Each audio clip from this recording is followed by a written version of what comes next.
네, 여러분 안녕하세요. 대한민국 최고의 방송 스픽스 최고의 프로그램 역전 영사 오늘 수요일 순서 시작하겠습니다. 와, 마이크를 안 해도 되는 분이 오셨네. 목소리 왜 이렇게 크냐고. 빨리 소개 좀 해주세요. 지금 시청자 여러분들이 무려 지금 와 1000분이 넘게 지금 들어왔어요. 야. 들어오세요. 네, 요즘 뭐 국회 최고 스타입니다. 네, 서영교 의원님 어서 오십시오. 어서 오십시오.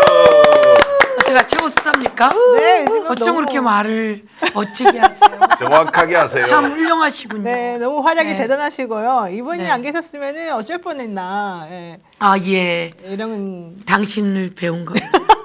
스픽스를 따라 배운 겁니다. 네, 자 여러분, 네 스픽스 우리 구독하시고 시청하시는 여러분 서영교 의원 좀 많이 응원해 주시면 감사할 것 같고요. 구독해 주세요. 구독. 서영교 TV. 저도 20만 좀 넘겨봤으면 좋겠어요. 무슨 20만 19만 얘기예요? 지금 19만 2천 정도 되는 것 같은데요. 제가 이자가 3자로 보였는 모양입니다. 아, 3인가요? 아니 얼마나 제가 간절하게 바랬으면 네, 네. 19만 3천. 20만 찍어 주십시오. 네. 스픽스에 나오면 20만 찍는 거 아닙니까? 많이 구독해 주시고 아까 후원 계좌 이렇게 써 있던 거 좀 네. 다시 보여주세요. 제가 한번 읽어드리겠습니다. 서영교 의원님 후원의 계좌입니다. 농협이고요. 301-0108-7498-21 농협 301-0108-7498-21입니다. 의원님 얼마 전에 또 이렇게 3,000분하고 같이 또 무슨 행사도 하고 그러셨던데요. 예, 예, 예. 뭐예요 그게? 와, 그거 어떻게 하세요? 야.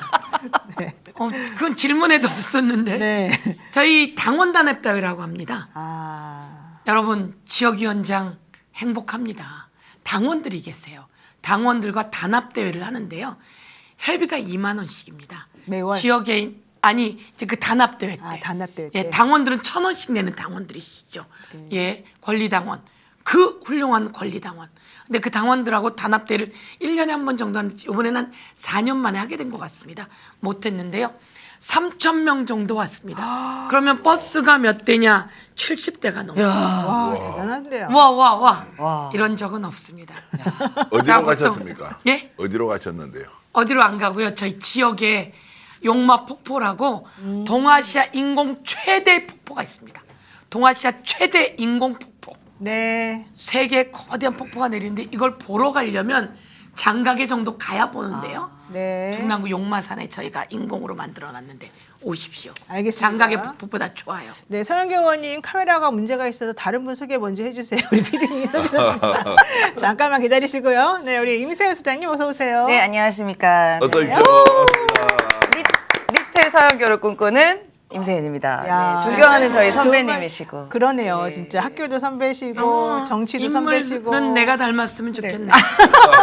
제가 요새 또 우리 서영교 의원이가 거의 빙의가 돼가지고. 오늘 방송하기 어렵습니다. 아, 네, 정기환 대표님 어서 오세요. 안녕하십니까? 네. 예, 반갑습니다.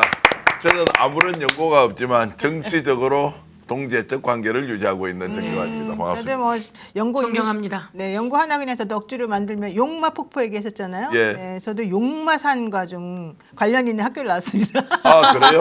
저희 지역구 옆에 있는 그 유명한 대원 고등학교를 외고, 나왔는데요. 와우. 대원 외고. 예, 예. 와. 대원 외고는 서울 전역에서 2명 정도 갑니다. 예. 예, 그래서 아주 가기가 쉽지 않은. 거기가 용마산입니까? 네. 제가 용마산 중학교 때 옆입니다. 마산에서 살았는데요.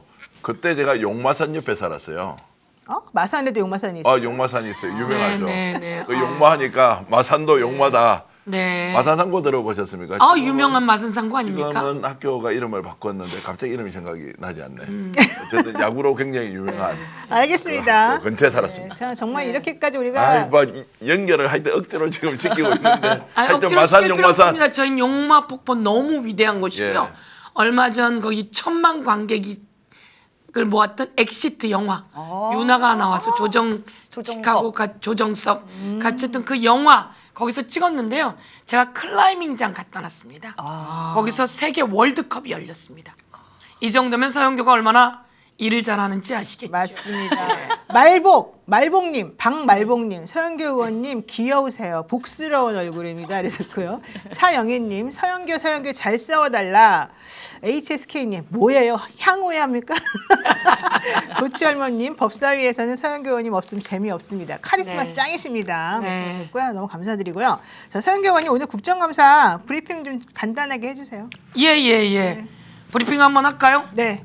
예, 우선 국정감사 하는데 하는 와중에 박성재 CCTV 나왔죠. 네. 예, 이상민과 한덕수가 비상계엄하기 전에 낄낄낄 웃는 장면 나왔죠. 네. 최상목이 쪽지 넓은 종이 열심히 보는 장면 나왔죠. 비상계엄의 주요 임무 종사자라고 맞습니다. 하는 장면이 나오게 됐는데요.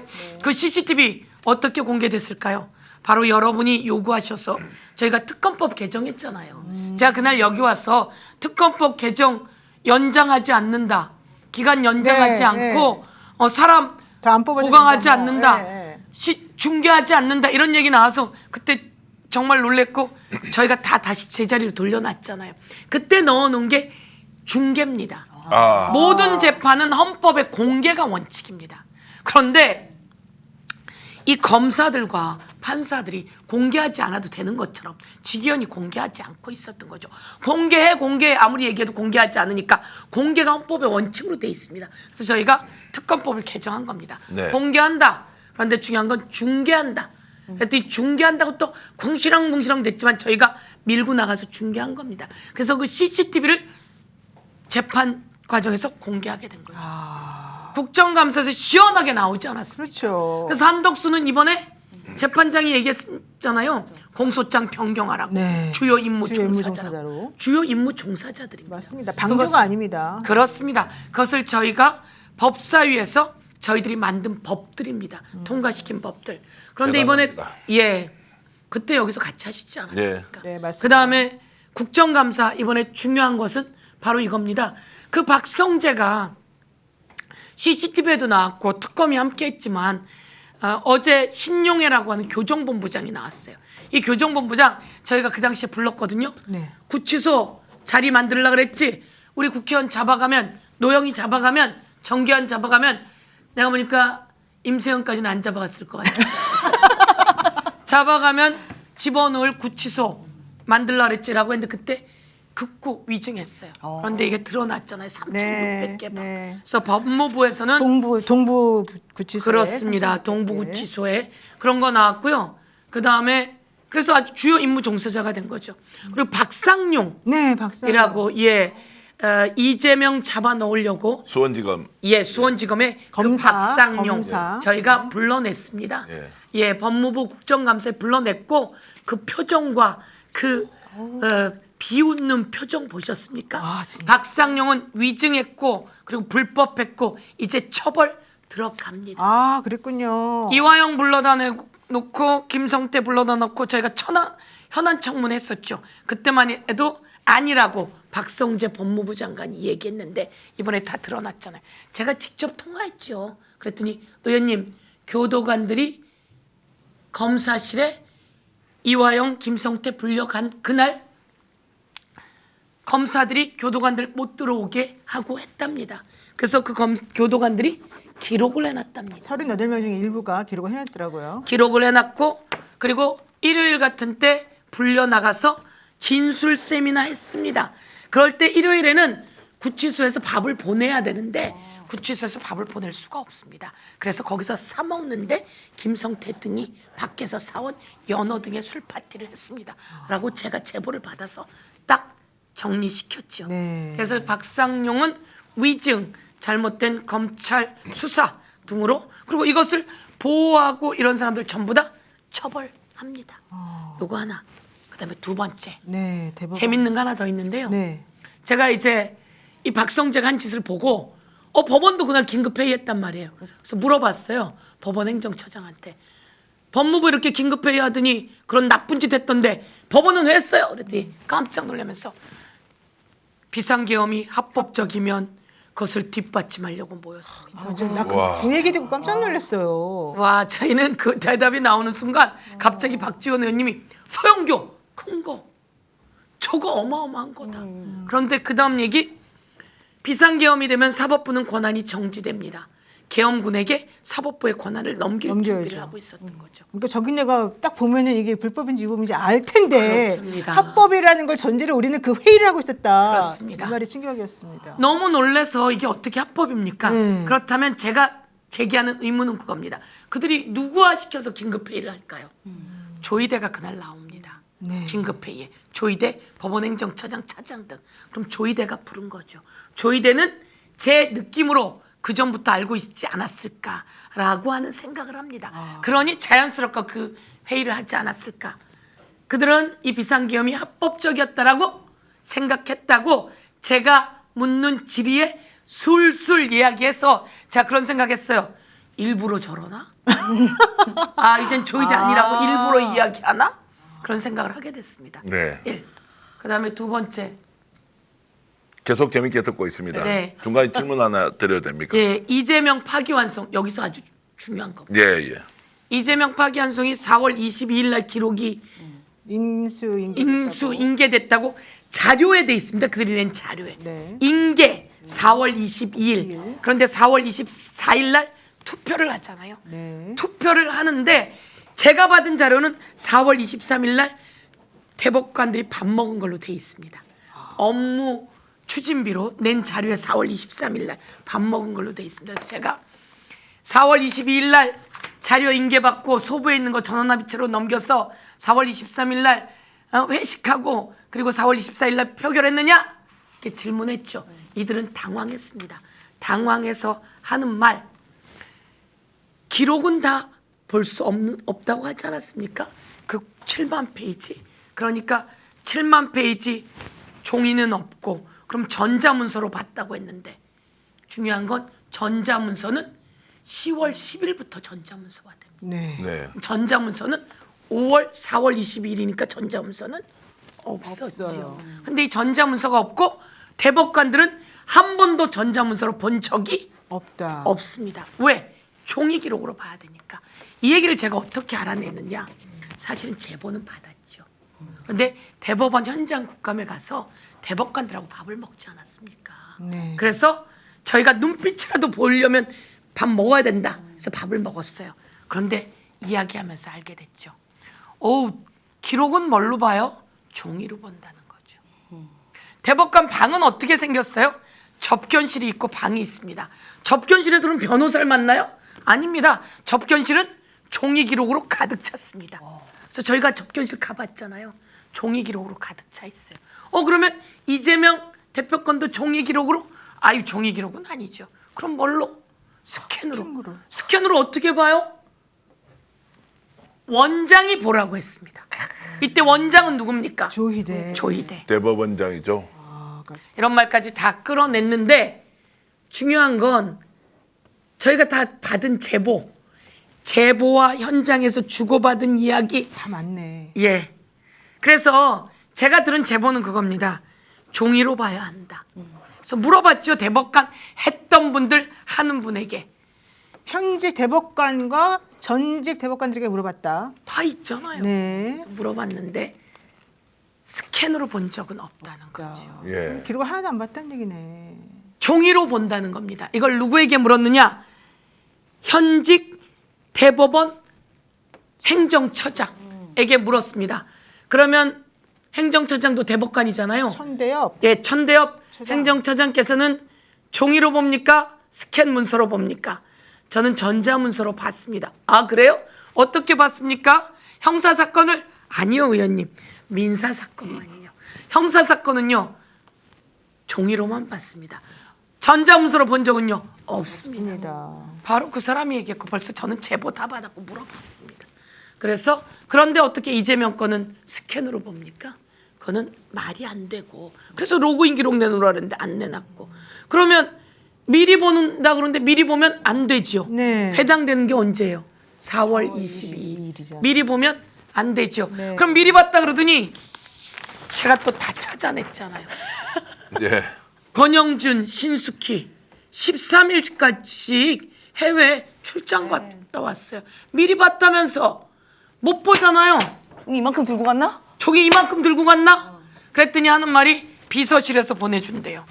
제가 또 안 체크했겠습니까?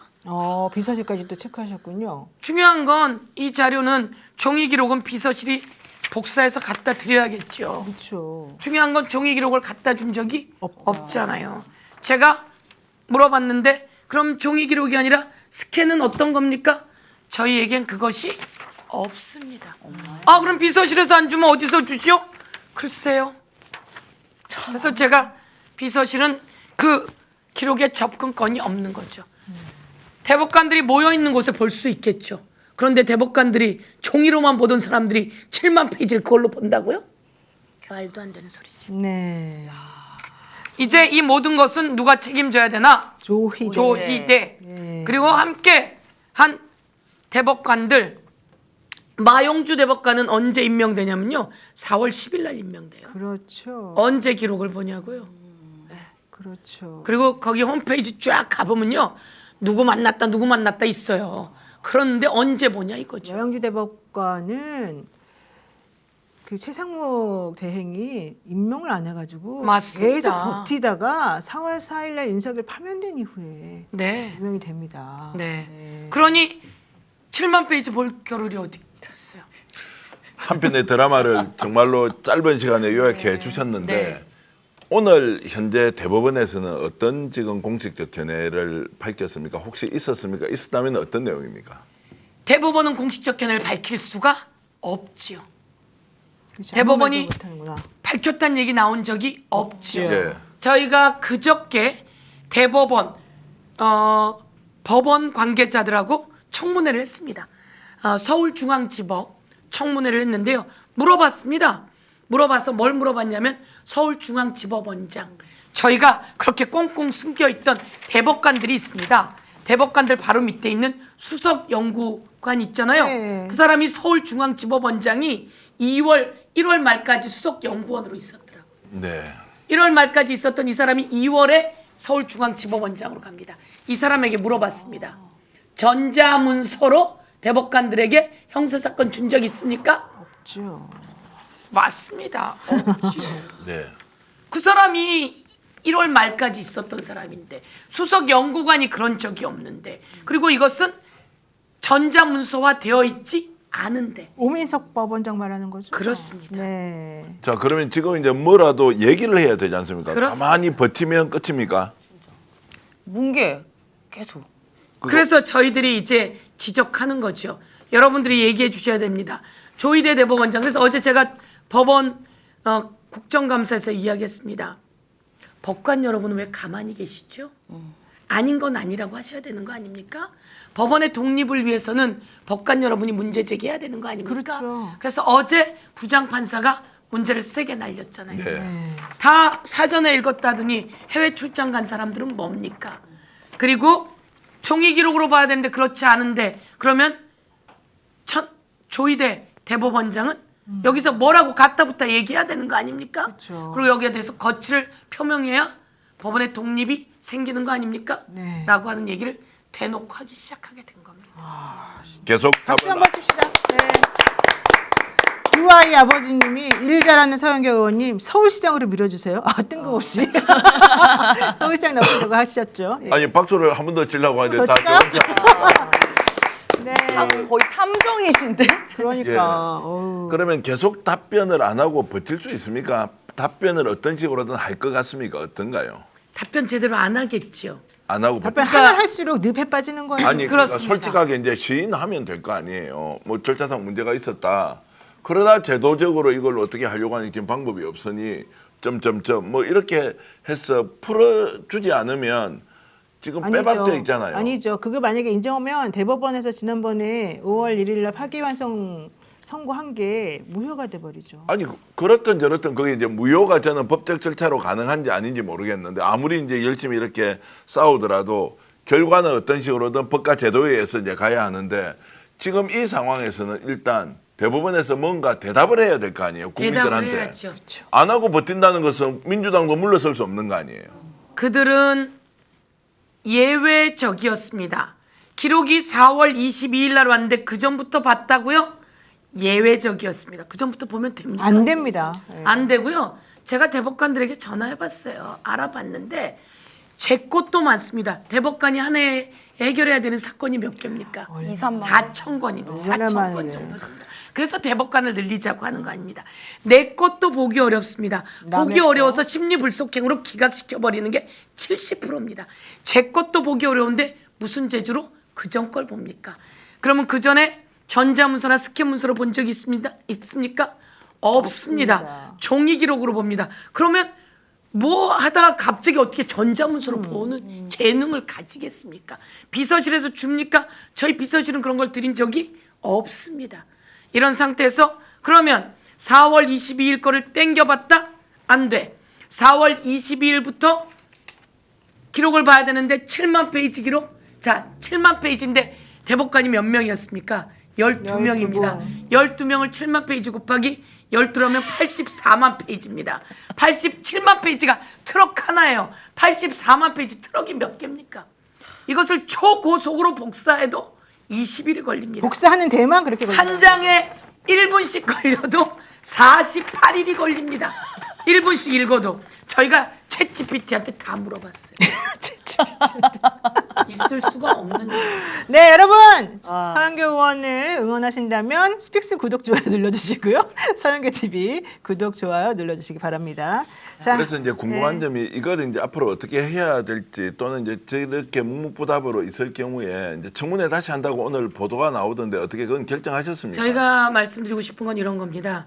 지금 저희들이 말씀드린 내용 여러분 국민 여러분이 널리 전파해 주셔야 됩니다. 맞아요. 이번에 알았잖아요.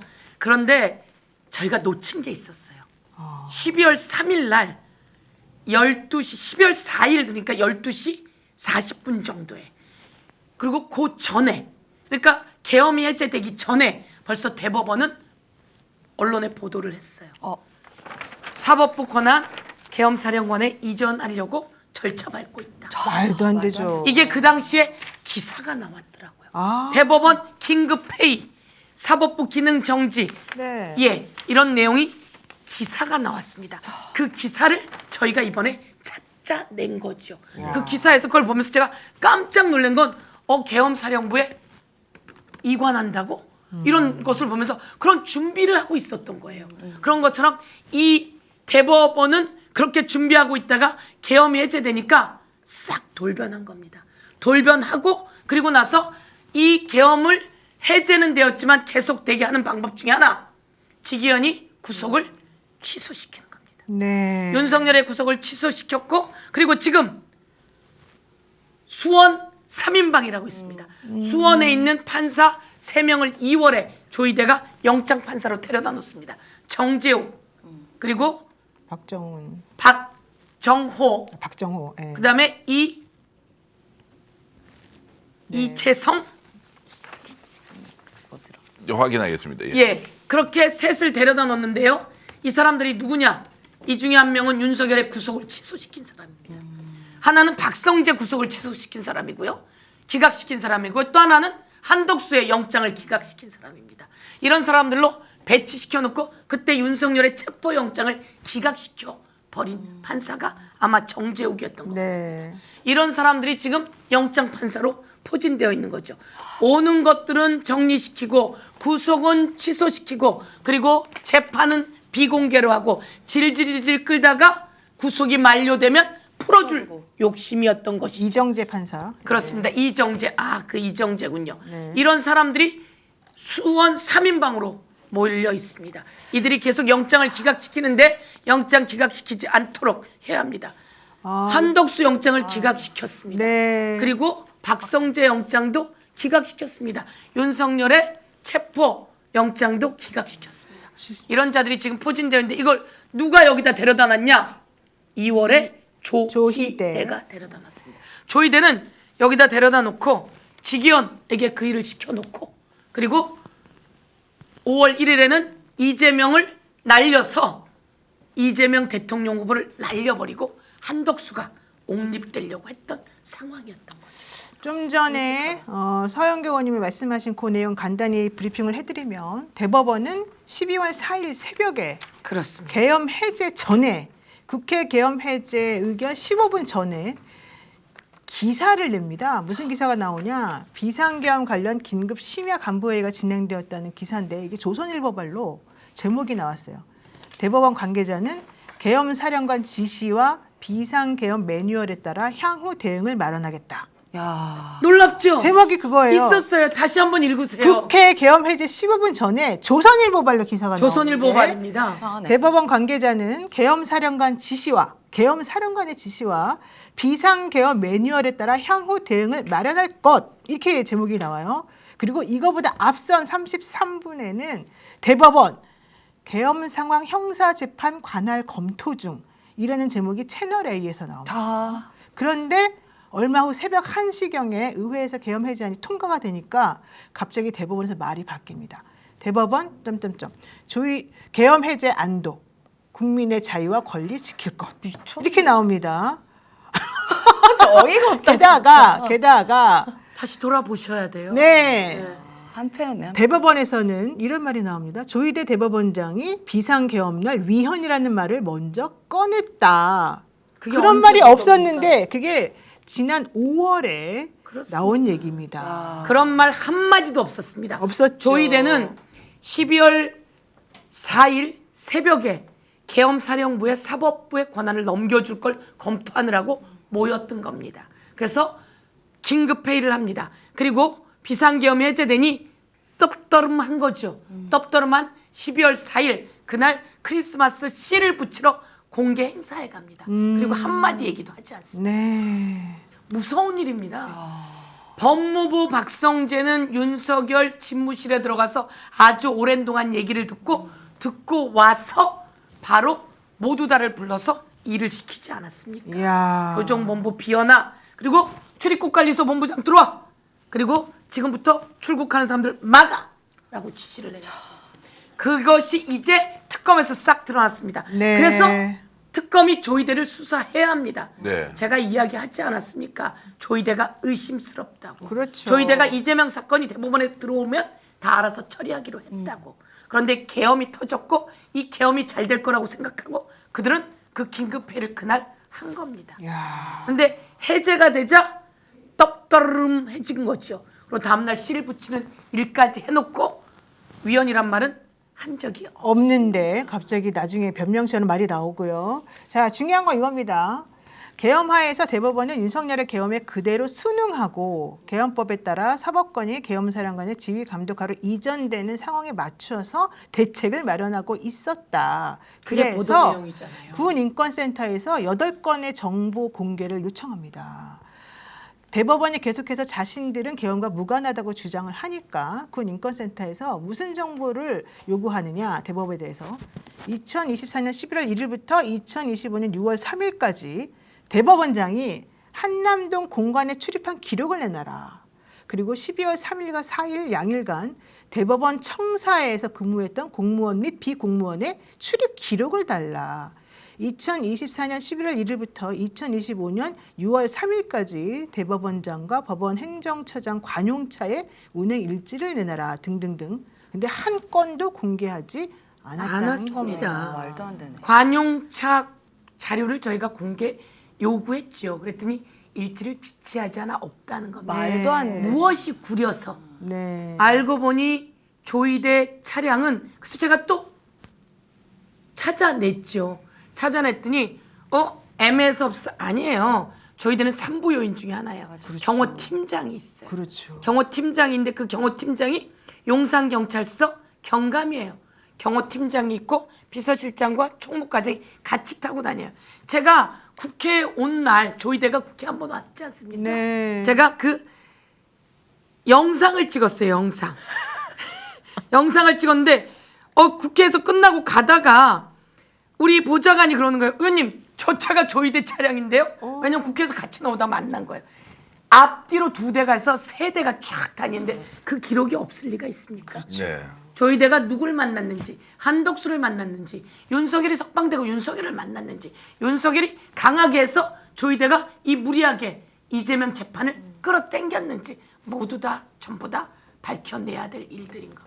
아, 너무 무섭네요. 12시에 대책 회의를 했으면 과연 12월 3일 날 언제쯤 그러면은 회의 소집을 하고 대법관들이 다 모여서 우리가 가지고 있는 사법권을 다 예를 들어서 계엄사령부로 넘긴다라고 결정까지 했다는 것은 그 전에 인지를 했고 회의를 소집해 놓은 거 아닌가요? 그 얘기가 바로 맞는 게 우리가 그날 12월 3일 밤 10시 한 30분경 10시 반에. 10분부터 예. 30분경 사이에 윤석열이 갑자기 계엄하겠다는 방송을 하잖아요. 예.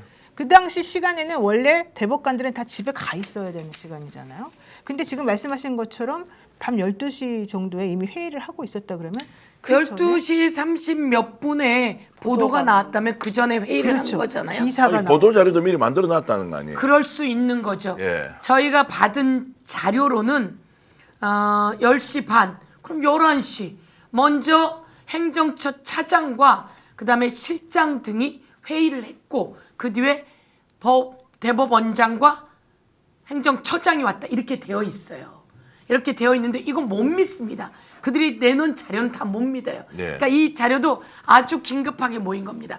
12시 30 몇 분에 보도가 나왔으면 그 전에 훨씬 전에. 그렇죠. 화면에 나오네요. 와, 우리 PD님 대단합니다. 이걸 또 그냥 금방 찾아내가지고 10시 46. 12시 46분에 보도가 됐다라는 네. 얘기네요. 12시 46분에 보도되었으면 모이는 건 뭡니까? 훨씬 전에 모이는 훨씬 거죠. 전에. 그리고 기사를 쓰려면은 시간이 필요하니까. 그 저걸 자료도 보도가 네. 나려면 공보국에서 이제 작성해서 배포를 해야 되는 절차가 있거든요. 저 때는 네. 또 얼마나 많은 사람들이 네. 저걸 기다리고 있었던 거겠죠. 그렇죠. 그래서 보내면 탁 받아서 쳤겠죠. 그렇죠. 네.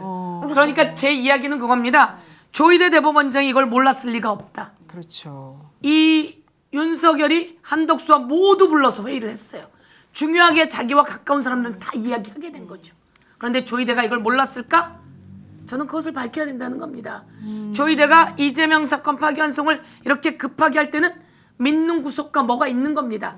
그래서 이재명을 파기환송 시켰어요. 그리고 그날로 바로 고법으로 모든 걸 다 보낸 거예요. 네, 지금 채널A 속보는 12시 33분에 12시 33분입니다. 조선일보는 12시 46분에 시간 저 비슷하네요. 시간이 아마 군인들이 막 치고 들어가는 시간. 맞아요. 맞아요. 근데 어떻게 조선일보랑 채널A한테 또 갔죠? 딴 데는 안 가고? 그러니까요.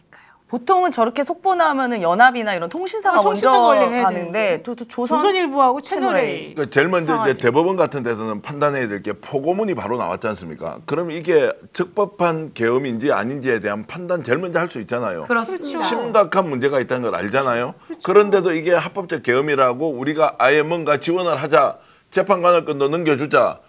너무나 진짜 섬뜩하지 않습니까? 섬뜩하죠. 무서워요. 대법원에서 법을 집행하고 판단하는데 이게 불법인지 합법인지를 구분 안 하고 다 넘겨주겠다라고 한 정도의 의도가 있다는 것은 누군가 지시를 했고 따라가겠다라고 한 것밖에 없는데. 맞습니다. 저는 PD님 괜찮으시면 그거 한번 찾아봐 주세요. 제 질의에 법원행정처장이 답변합니다. 이번에 법무부가 모였는데 네. 별 내용이 없었다고 얘기한 거예요. 다 위증한 거죠. 그랬는데 이번에 특검이 수사 들어가니까 다 드러난 거 아닙니까? 삭제한 문건 복구되고 출입국 관리소에서 출국 금지시키고 출국 금지시켜서 다 잡아넣으려고 했던 거예요. 서영교 이름은 노상원 수첩에 이름이 2번이나 들어갔어요. 다 잡아넣어서 집어넣으려고 했던 거예요. 그게 들어와서 제가 딱 생각했어요.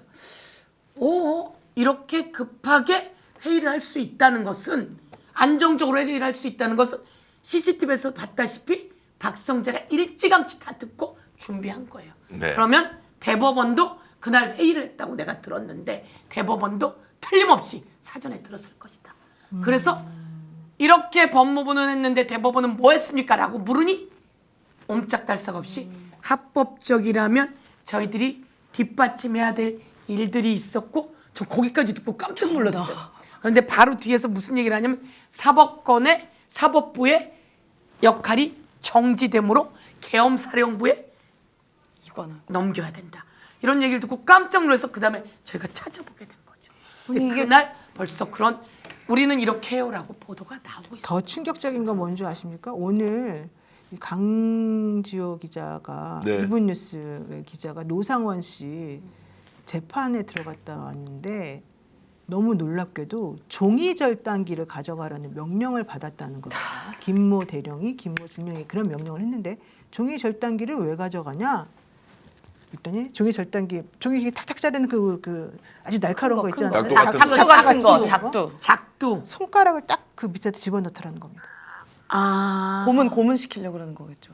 너무 무섭지 않아요? 예, 손가락 잘라버리겠다는 거예요. 말 안 들으면. 그때 근데 한참 이 계엄 갖고 얘기가 나왔을 때도 이 작두가 안에 뭐 그 구입을 했고 뭐 벤치 같은 거 이제 손톱 빼는 거 같은 거 이런 것도 네. 구입됐다는 얘기가 있었어요. 근데 실제로 이제 재판에서 나온 건 처음이죠. 그러니까 실제 그러니까요. 정은이 오늘 나왔는데 네. 야구 방망이, 그 다음에 그 타이 있죠. 케이블 타이. 케이블 타이, 그 다음에 복면 2건, 그리고 중요한 것이 작. 종이 절단기를 이제 가져갔다는 것이 그 당시에도 이런저런 얘기가 있었는데 있었으나. 오늘 구체적으로 그것을 지시받았다라고 하는 사람의 증언이 나온 거예요. 그 사람이 손을 이렇게 넣은 거예요. 네, 자, 그래서 손가락을 대령이 보여주는 거예요. 이게 어떤 용도인지 모를 거 아니에요. 네. 이걸 준비하라고 하니까 그러니까 손가락을 넣더라는 건데 그러면 어떻게 되느냐? 선관위에 가서 선관위 직원들을 다 체포하고 뒤로 이렇게 이제 묶는 거예요. 케이블 타이, 복면 씌우는 거예요. 그러고 나서 몽둥이를 들고 있는 겁니다. 거기에서 야구 방망이가 안 되면은 팰 수 있는 거고 거기에서 신문 과정에서 무슨 문제가 있으면 아예 잘라버리겠다는. 자, 그 얘기를 한번 저희들이 인터뷰를 했습니다. 오늘 그 기자가 재판에 들어가서 한 내용인데 한번 들어보도록 하죠. 준비가 됐으면. 당시에 김모 대령이 김모 중령에게 종이절단기를 가져가라는 이야기를 했다라고 하는데 여기에 모여 있었던 정보사 직원들도 왜 종이절단기를 가져가야 되는지 의문이었다고 합니다. 그래서 물어봤더니 김모 대령이 손가락을 집어 넣었다고 합니다. 그게 이제 일종의 작두 같은 것이지 않습니까? 네, 작두라고 생각하시면 됩니다. 거기에 손가락을 직접 넣었다라고 하는 것은 그걸 가지고 가서 손가락을 자를 수도 있다라는 암시를 줬다는 겁니까? 예, 아무런 말을 하지 않고 행동으로만 이렇게 보여준 것이죠. 네, 이게 오늘 오후 있었던 노상원 재판에서 있었던 얘기인데요. 중앙선관위에 대한 출동 명령 과정에서 국민들이 상상도 할 수 없는 이런 특이한 물건들이 지금 동원이 됐다는 얘기고 노상원 8차 공판 관련해서 무시무시한 증언들이 지금 쏟아져 나오고 있다는 무시무시한 겁니다. 증언이죠. 수사단장으로도 공개되어야 합니다. 이 네, 재판. 맞습니다. 그러니까요. 공개되어야 합니다. 저희가 특검에서 공개하게 만들었고 이 재판을 직위원에게 맡긴 거죠. 직위원에게 맡겨서 다 숨기고 묻으려고 한 것이죠. 이 머리는 누구에서 나온 겁니까? 조이대. 조이대는 혼자 했을까요? 아, 너무 제가 제보를 받았잖아요. 5월 1일 날 제보를 받았는데 이재명 사건 다 대법에 올라오면 조이대가 알아서 처리하기로 했다라고 하는 제보를 받았던 거고 그게 윤석열, 박근혜 그때 민정 쪽에서 나온 이야기예요. 그때 나온 이야기인데 그럼 이 얘기만 있었겠습니까? 그 다음에 위험한 것들이 다 있었던 거죠. 저는요 치안본부에 끌려갔던 사람이에요. 예. 저 대학교 때 저희 검은 뭐라 그럽니까? 검은 보자기? 복면 두건. 이걸 두건, 이렇게 복면? 다 네. 씌워버립니다. 그리고 저를 잡아서 차에 태우고 갔고 그리고 저를 뒤로 묶어서 의자째 들어서 욕조에 빠뜨린 겁니다. 저는 살았고 박종철 열사는 죽었고 박종철 열사만 죽었습니까? 수도 없이 많은 사람들 이름 없이 열차에서 곳곳에서 사라져갔던 근데 그때보다 훨씬 더 무서운 일을 한 거죠. 당시 선관위에 출동할 때 어떤 물건들을 가지고 출동을 해야 되는지 지시가 내려왔는데 케이블 타이, 복면, 망치, 종이 절단기, 야구 배트 등을 가지고 출동하라 이런 지시가 내려왔다는 거고요. 도대체 그 물건들이 왜 필요한 것이었냐라고 확인을 해봤더니 직원들을 식별해서 휴대폰을 빼앗고 손을 뒤로 젖힌 다음에 케이블 타이로 묶고 하얀색 신발 주머니를 얼굴에 씌우고 테이프에는 가슴에 이름을 붙이기로 되어 있었다는 겁니다. 세상에. 회의실에 이 선관위 직원들을 다 모아둔 다음에는 야구 배트를 들고 위협을 하라고 공포 분위기를 조성해야 된다라고 해서 야구 배트를 들고 갔었다라고 하는 거고요. 오늘 이 기자가 들은 얘기 중에 가장 충격적이었던 것은 바로 종이 절단기 얘기였고 좀 전에 말한 것처럼 종이 절단기를 가져가서 뭐 하냐 했더니 아무 말도 안 하고 아무 말도 안 했답니다. 아무 말도 안 하고 손가락을 딱 그 절단기 밑에 집어넣어서 암시를 해줬다는 겁니다. 자, 그 지시했던 대령에게 지시한 사람이 있을 거 아닙니까? 네. 그럼 이 구체적으로 준비해서 선관위를 이제 침탈하고 그것을 이제 다 직원들을 모아라고 했는데 그 지위의 최상위자가 누구냐? 지금 노상원 이제 오늘 그 재판은 직연 재판이 아니고 중앙지법에서 열렸는데 거기는 지금 이제 별도로 노상원 사건을 지금 재판 진행을 하고 있거든요. 네. 자, 그러면 그 지휘자가 있겠죠. 그러면 합수부의 수사단장, 계엄사령부 수사단장이 누구냐? 노상원이라는 거예요. 근데 노상원은 공식 직함이었고 형식 직함은 단장과 부단장이 있는데 노상원에게 그 오다를 주고 노상원이 다 지휘를 하고 거기에 따라서 이 사람이 움직였는데 지금까지 어떻게 돼 있었느냐? 노상원 수첩 보니까 야 이게 말이 돼? 야 황당무계하잖아. 아니 대한민국에서 어떻게 이런 일이 일어날 수 있어? 라고 했는데 정보사 대령이 직접 듣고 오늘 세 사람이 증언을 한 거예요. 지휘자가 누군지도 이 김모 대령이라는 사람이 다음 주에 이제 나옵니다. 그러면 이제 또 취재를 하면 뭔가 새로운 사실이 나오겠죠. 누가 지휘를 했느냐 당신을. 이렇게 되면 얼마나 치밀하게 계획을 세우고 국민들을 정말로 도륙하려고 했던 자들 아니에요. 자라는 말도 사실 쓸 수 없는 이 나쁜 놈들, 네. 나쁜 집단, 범죄 집단들이 이렇게 조직적으로 움직였다. 거기에 대법원도 그리고 법무부도 다 사전에 준비하고 있다가 오다가 딱 떨어지니까 일사불란하게 움직였다는 것이 맞습니다. 그대로 드러나는 거라고요. 오다가 있었던 거예요. 그래서 그날 회의를 한 겁니다. 네. 아니 계엄사령부가 오고 비상계엄이 있다 하더라도 이게 지금 비상계엄사령부가 사법부에다가 이렇게 해. 만약에 그게 성공했다고 쳐요. 그러고 나면 그 다음에 움직이면 되지. 왜 그게 사전에 움직이냐고. 무서워요. 지시가 내려왔다는 소리 아닙니까? 네. 아니면 그 전에 알고 있었던 거고 대법원은. 그러니까 그 예전부터 윤석열이 이게 갑자기 계엄한 게 아니라 술만 먹으면 계엄하겠다는 얘기를 그렇게 주변에다 많이 했다고 해요. 근데 보면은 뭐 조이대 우리가 의심을 하고는 있지만 그 용산에 있는 관저 있지 않습니까? 제가 1인 시위하러 많이 갔는데 관저 조금만 올라가면 조이대 관저 있어요. 맞습니다. 굉장히 가까워요. 제가 볼 때는 거기 누구 정문 안 통하고 이렇게 가깝게 갈 수 있을 것 같거든요. 맞습니다. 그럼 뭐 수도 없이 예를 들어 교류가 있었다면 예를 조이대랑 술 한잔 하다가 나 계엄 안 되겠다. 야당 때문에 힘들어서 안 되겠다. 계엄해야겠으니까 형님이 좀 도와주십시오. 울커니 잘 됐네. 이러면서 이제 뭔가 모조의 계획이 있지 않나라고 의심이 되는 정황들이 쫙 지금 나오고 있지 않습니까? 오늘 가까이 있네요. 네. 예. 관저가 조이대 가까이 관저하고 있어요. 가까이 있네요. 네. 국회의장 관저 같이 있어요. 바로 옆에 조이대 관저 붙어 맞아요. 있거든요. 네. 거기 외교부 그 저희 김건희 관저 같이 있네요. 네. 예, 예. 그러니까 중요한 차로 안 다녀도 차로 안 다녀도 돼요. 김건희 관저. 네. 앞에 바로 걸어가면 되잖아요. 앞에 다 안 해도 되겠다. 예. 내가 조이대가 의심스러웠어. 그니까요. 아주 의심스러웠어. 제가 던졌잖아요. 조이대가 의심스럽고. 아니 어떻게 무슨 재주로 비상계엄에 전부 다 입덕 벌리고 놀래기 바쁘지. 그 시간에 어떻게 회의? 어떻게 그 얘기 나오자마자 사람들이 깜짝 놀라야 되는데 놀라진 않고 합법적인 걸 놀라서, 전제로 해서 예. 넘겨야 되겠다 그러고 재판권을. 있어야죠. 박성재는 지시를 받았잖아요. 그러니까 그게 가능한 거예요. 그럼 지시를 안 받고 그게 어떻게 가능해요? 그 시간에 일사불란하게 있는 겁니다. 근데 제가 딱 던졌는데 그 대답이 딱 나와서 야 우리 전부 다 국회의원들이 뭐야 이거 뭐야 이렇게 돼서 그다음 보니까 채널 A와 조선일보에 당시에 보도가 나와 있었던 자, 그 정도 이제 상황이 되면 했어. 대법원에 대해서 압수수색 할 수 있는 거 아닌가요? 아니 그러니까 지금부터 이제 영장을 누가 일 뛰어나가야 내잖아. 줘야 되겠죠. 수사를 해야죠. 아니 수사도 하고 영장 신청하면 그 거부하면 또 신청하고 이렇게 가서 이제 완전히 그래서 이제 계속 제가 특검이 수사해야 된다고 얘기하는 겁니다. 예. 특검이 수사할 수 있어야 합니다. 특검이 수사하게 해야 합니다. 여기서 하나 저희가 찾아낸 것도 하나 말씀드려볼까요? 네.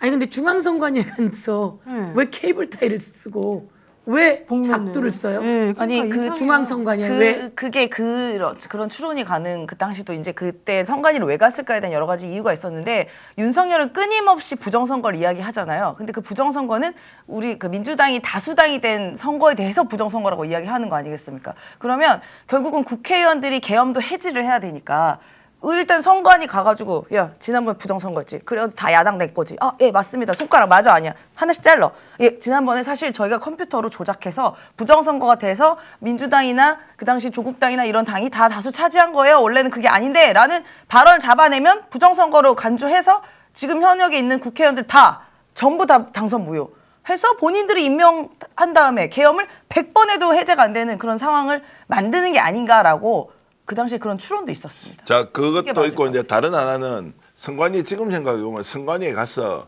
부정선거가 있었다라고 계속 압박을 넣고 그리고 그게 당연히 부정선거 아니라고 할 거 아니에요. 이런 상황에서 결국 선관위가 문제가 있다라는 것을 일종의 흔적을 남겨야 계엄의 정당성이 확보될 거 아니에요. 네. 그래서 부정선거이든 아니든 이것은 두 번째 문제고 선관위에 일단 가서 부정선거 집단이다라고 규정을 하기 위해서 먼저 사람을 보냈고 그 과정에서 이 사람들 입막음 하려면 어떻게 해야 돼요? 고문하겠다고 지금 간 거 아니에요. 장비가 보면 네. 이제 그런 걸로 봐서는 아마 선관위도 계획을 하고 갔지만 그 계획은 알리바이를 맞추기 위한 계획이지 실질적으로 부정선거의 증거를 찾아서 뭐 국회의원들을 다 잘라내자라고 하는 것으로는 치밀하게 계획을 세울 수 없었을 것이다라고 봅니다. 저희가 이제 무시하다. 찾아낸 건 그겁니다. 선관위 감사원이 감사하지 않았어요? 네, 감사했죠. 감사했죠. 감사했잖아요. 네, 네. 선관위를 감사원 유병호가 감사했습니다. 네. 유병호가 감사해서 미리 준비를 다 해놓은 겁니다. 엄마야. 부정선거가 있다는 거. 네. 그래서 저희가 이제 법사위에서 그러니까 실제 그 감사가 아니라 감사를 빙자해서 미리 그렇습니다. 거기다 함정을 파놨다는 다 얘기예요. 보고 어디에 뭐가 있는지 다 체크한 거죠. 그러니까 그게 저희도 소름이 끼치는데 이게 그래서 유병호는 이 비상계엄의 준비 작업의 공범이다라고 저희가 법사위에서 지적을 하게 된 겁니다. 법사위 참 훌륭합니다. 그래서 감사원 감사가 위헌이었습니다. 위헌 판단이 나왔습니다. 근데 감사원이 유병호가 감사원 감사를 들어갑니다. 문재인 정부 때 포렌식보다 6배나 더 많은 포렌식을 합니다. 그냥 무조건 포렌식합니다. 포렌식은 동의를 얻지 않은 포렌식이 안 됩니다. 검찰이 포렌식 그냥 합니까? 영장 받아야 합니다. 그렇죠. 근데 감사원은 그냥 합니다. 왜? 뭐라고 하면서 너 이거 포렌식에 동의하지 않으면 감사 감사할- 방해야? 라고 협박을 하면서 포렌식을 하게 되는데요. 엄청난 포렌식을 하게 되는 거죠. 서해 사건 관련해서 제가 이번에 찾아낸 건데 서해 사건이 예를 들면 7월부터 감사가 시작입니다. 그런데 6월에 벌써 407건을 포렌식을 해요. 6월에 계획을 짠 6월에. 그래서 서해 언제 윤석열이 됩니까? 5월에 5월. 윤석열 돼요. 근데 6월에 407건을 포렌식을 해요. 미쳤네. 저희가 자료를 받아보니까 6월에 438건을 이 포렌식. 사람이 3월 10일 날 됐으니까 아마 되고 난 다음에 임명되기 전까지도 계속 되자마자부터 아마 그거를 그렇습니다. 계획했던 거 그래서 같아요. 감사원이 중앙선관위를 벌써 감사했습니다. 서버는 어디에 있는지 뭐든지 다 알아는 거죠. 그래서 그들은 선관위를 왜 갑니까? 미리 보냈잖아요. 그리고 거기 가가지고 저 뭐지? 저 뭐 이랬잖아요. 그게 바로 이거였습니다. 선관위에 가서 다 감사해서 선관위 상황이 뭔지 그리고 이건 부정선거라고 해서 국회를 해산시킬 목적이었던 거죠. 그래서 이제 이 국정감사가 너무 의미 있는 게 하나하나 찾아내지는 거고 이것이 전체적으로 알려져 나가야지 되는 겁니다.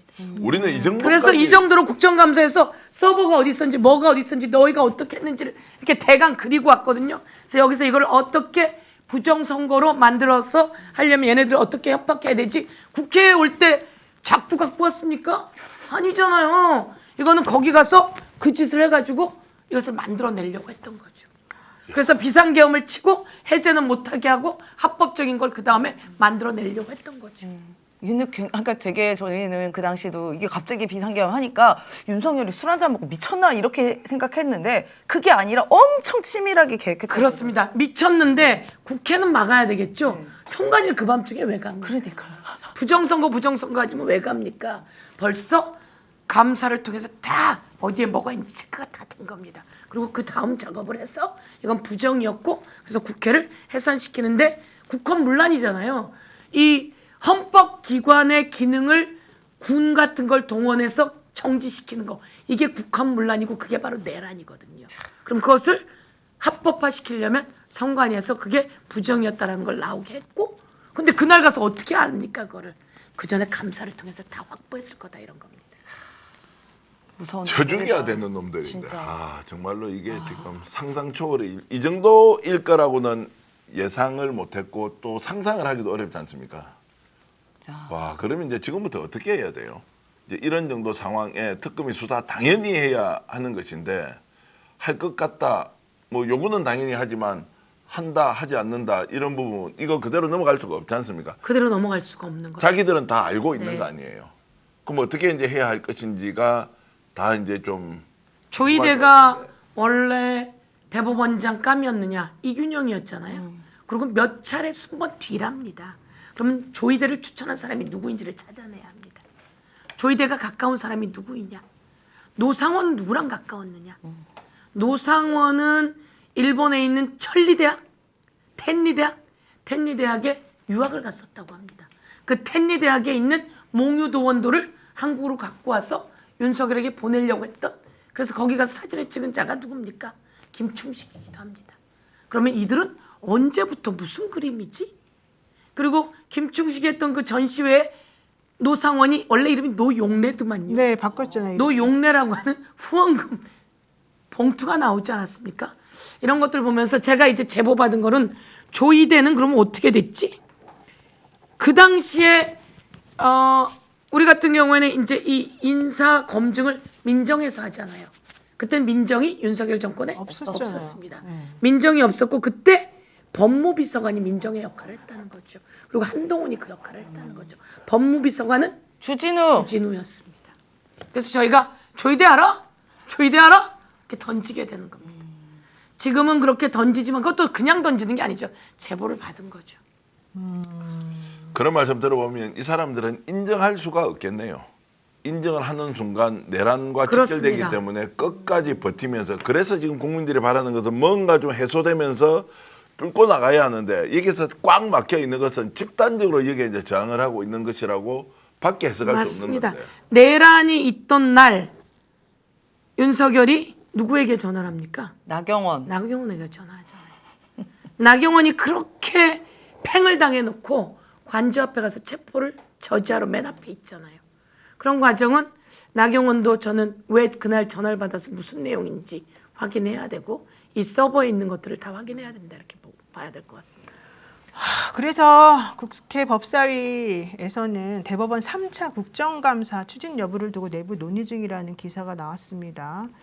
두 차례 국감을 한 뒤에 추가 검사를 진행할지는 논의 중이다. 만약 3차 국감을 한다면 현장 국감으로 할지 여부도 아직 결정되지는 않았다. 대법원이 답변을 잘하고 자료도 잘 내야 되는데 실제 그러지 않고 있다고 서영교 의원님도 말씀하셨고요. 이성윤 의원도 국민의힘은 국감 과정에서 계엄 동조 행위가 드러나거나 윤석열, 김건희 관련 실체가 밝혀지는 것을 막기 위해서 감사 방해 행위를 해왔다 이렇게 비판을 했고요. 실제 법사위에서는 이번 국감 종료 후에 법 왜곡죄 등 사법개혁 법안의 입법 절차에 착수하겠다는 얘기를 했고 정청래 대표는 최고위원회 회의 끝난 다음에 조희대 대법원장에 대해서 우리가 좀 빠르게 뭔가 조치를 취할 것이다 이런 얘기도 하셨습니다. 저는 아까 조선일보도 채널A도 그 보도했잖아요. 네, 그렇다면 이 사람들은 전부 다 이 비상계엄에 대해서 적당히 알고 있었을 거다. 알고 이 내용을 그 언론도 마찬가지인 거죠. 그렇게 가고 있는 장면 아니었는가. 그래서 제가 이제 조희대 대법원장에 대한 의문을 제기했고 많은 사람들이 의문 제기한 겁니다. 그리고 완전히 실패한 사법 쿠데타잖아요. 맞습니다. 실패한 사법 쿠데타. 이 실패한 사법 쿠데타로 제일 중요한 건 5월 15일 날 이재명 대통령 후보 고법 공판 기일이 잡혔습니다. 그날 날아가면 대선 후보 없어지는 거예요. 민주당 후보 없죠. 예, 그리고 국민의힘에서는 한덕수를 옹립하려고 하지 않았습니까? 그럼 국민의힘 관계자들, 조희대, 한덕수 모두 다 어떤 관계가 있는지 싹 다 드러내야지 된다 이렇게 생각하는데요. 그래서 저희가 국정감사 가게 됐고 현장 국감도 가게 된 겁니다. 저는 법사위 했는데요. 4년 내내 법원에 가서 현장 국감했어요. 그런데 작년에 그 위기의 상황이었고 올해 국회로 불러서 한 겁니다. 그래서 현장 국감 가는 게 맞습니다. 그래서 현장에서 대법관들 눈빛이라도 봐야 합니다. 조희대 대법원장 눈이라도 마주쳐서 눈싸움이라도 해서 뭐가 나오는지 봐야 맞아요. 됩니다. 눈싸움 그런데 해야 벌써 다 나왔어요. 나왔고 대법관들 만나면서 다 나왔어요. 그 상황에 현장 가서도 다 나왔어요. 그런데 이들이 계속 말을 바꾸고 있어요. 근데 그랬더니 갑자기 언론과 국민의힘이 가서 대법원을 휘저었다. 이러니까 저희도 현장 국감 다시 해야 되나 이런데 위축이 되는 부분이 없잖아요. 그렇죠. 위축이 되죠. 그러니까 국민들께서 힘을 모아 주셔야 돼요. 대법정에 가서 갔더니 법대위를 휘젓고 다녔다. 제가 오늘 이 사진 이게 뭡니까? 법률신문에 나와 있는 사진이에요. 이게 보니까 이분이 대법관이었어요 그때. 내가 자세히 보니까 내가 저기 국회의원 법사위 할 때 그때 대법관 행정처장. 아. 대법관이 있는 자리 위에 대법정에 다 가 있잖아요. 학생들 가 있네요. 학생들 가서 다 올라가요. 제가 어떻게 했냐면 우리 그때 우리 동네 아이들 다 견학 갔었거든요. 견학 프로그램이 있어서 다 열려 있어요. 네. 다 열려 있는데 마치 주요 언론들이 가서 휘젓고 이런 것처럼 국민 여러분 국회도 다 열려 있습니다. 그리고 대법원도 다 열려 있습니다. 재판할 때 조심하라고 하는 것이지 다 열려 있는 공간. 이 공간 가야 되는 거 아닙니까? 네. 대법관 사무실 갔더니요. 접견실이 있답니다. 아셨어요? 75평이라더니 그 중에 접견실이 있다는 거에서 깜짝 놀랐어요. 그래서 접견실에서 변호사 만납니까? 당황하는 거죠. 아니 그러면 그 접견실에서 그동안 알고 있던 사람들은 다 변호사를 만난 거야? 의문이 가더라고요. 깜짝 놀라면서 그 접견실에 종이 기록이 쌓여 있습니다. 이걸 책이라 그러더라고요. 500페이지를 한 책이라 그러더라고요. 이렇게 만들어가지고 이게 바로 기록이에요. 그래서 이 기록으로 봤는데 왜 이재명 것만 없나. 자, 그것과 별개로 하나 제가 국감하면서 궁금했던 게 있는데요. 곽규택 의원은 왜 그러는 겁니까? 왜 그렇게 의원님한테 막 반말하고 막 막말하고 그런데도 자기가 막 잘했다는 듯이 그 아무 문제 없습니까? 네. 징계 안 합니까? 곽규택 초선이잖아요. 네. 입 다물고 있어요. 저희가 문제 제기하고 조용히 시키고 입 다물라고 했습니다. 근데 그 사람의 품성인 것 같아요. 인성이 원래 그런 거. 인성이 그런 것 같고요. 그리고 초선이 다선에게 붙어서 뜬다라고 생각해요. 나경원 의원한테 그래서 저한테도 이제 대들면 그런데 이제 제가 그래서 조용히 해라 이렇게 하는데 대들잖아요. 그러니까 최혁진 의원이 제가 정리하겠습니다. 이야 곽규택 그래서 정리를 시키고요. 그런데 이게 조금 먹혔다고 생각한 게 위원장 추미애 위원장 앞에서 계속 깐족된 겁니다. 근데 그게 스트레스 받습니다. 나이도 훨씬 많고요. 그리고 5선의 위원장인데 그 앞에서 그렇게 얘기하는 겁니다. 병원 가봤어요? 정신 있어요? 그러니까 정신 차려요.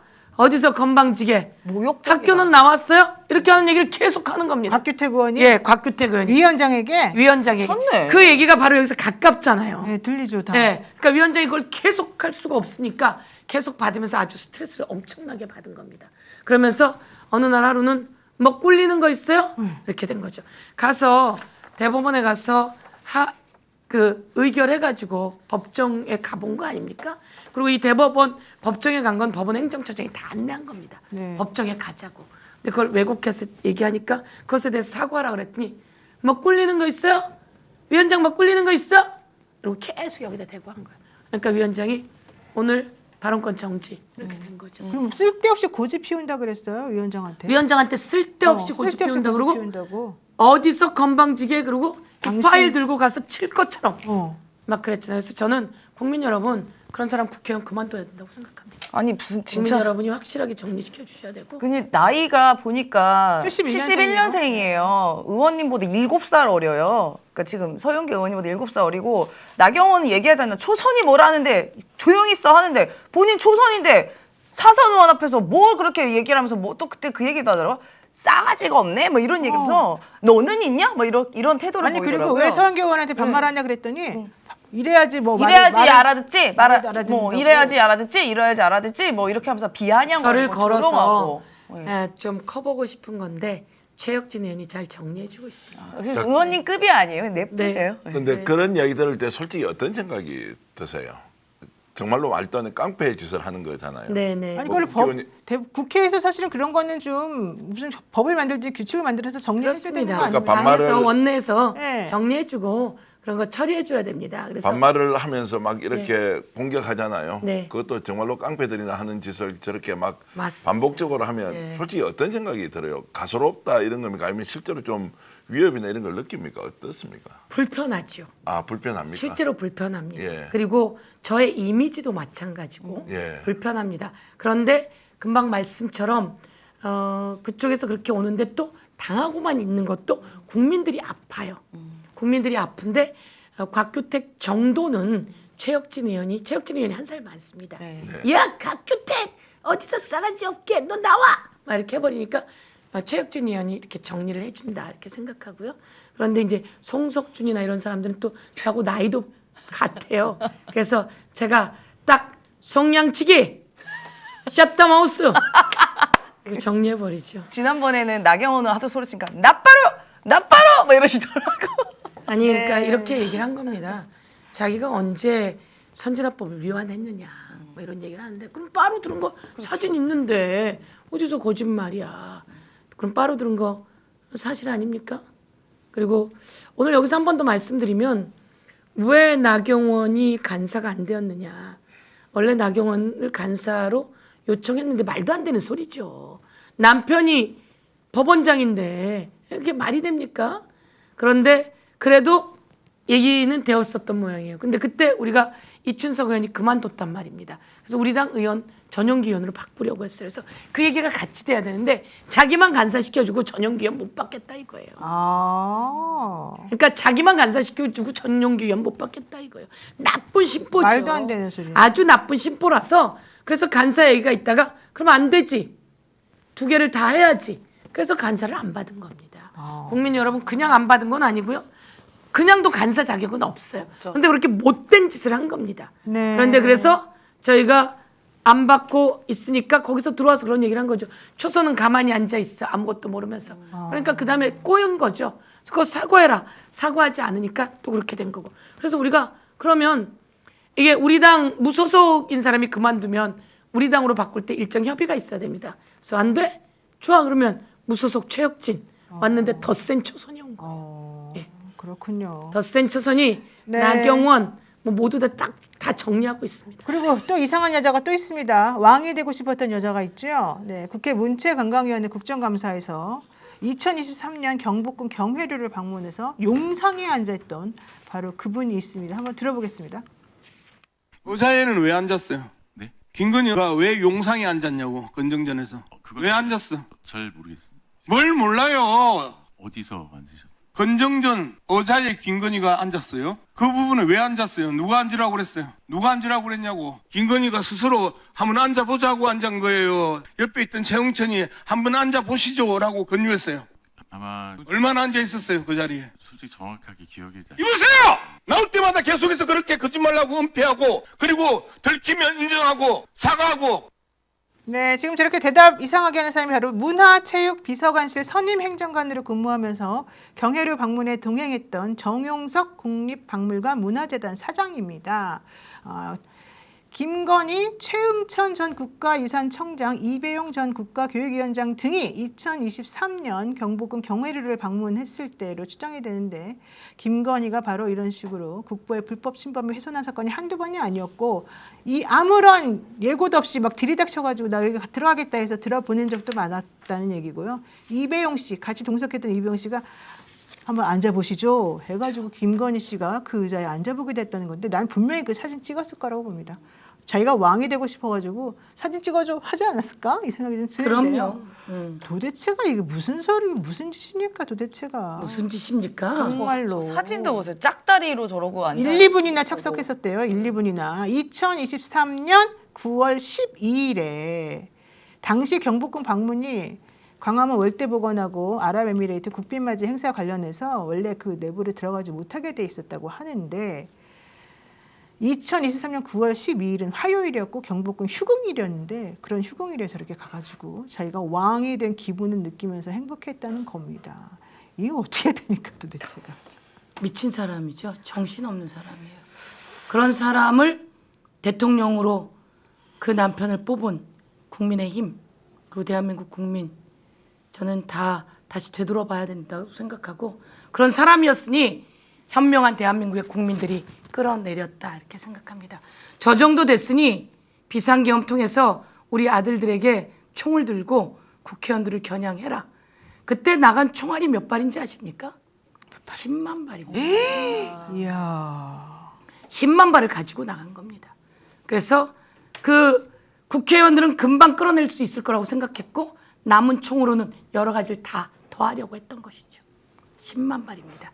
그렇게 해서 대한민국을 자기 발 아래 두고 모든 것을 자기 마음대로 하려고 했던 거죠. 그것에 너무나 많은 사람들이 지금 숨어 있지만 그대로 순응하려고 했던 거죠. 제가 그 법원 판사들에게 물었습니다. 그날 뭐 하셨습니까? 가만히 있었다는 겁니다. 여러분, 국민들은 다 나와서 문제 제기하고 총을 손으로 막고 있는데 여러분은 뭐 하셨습니까?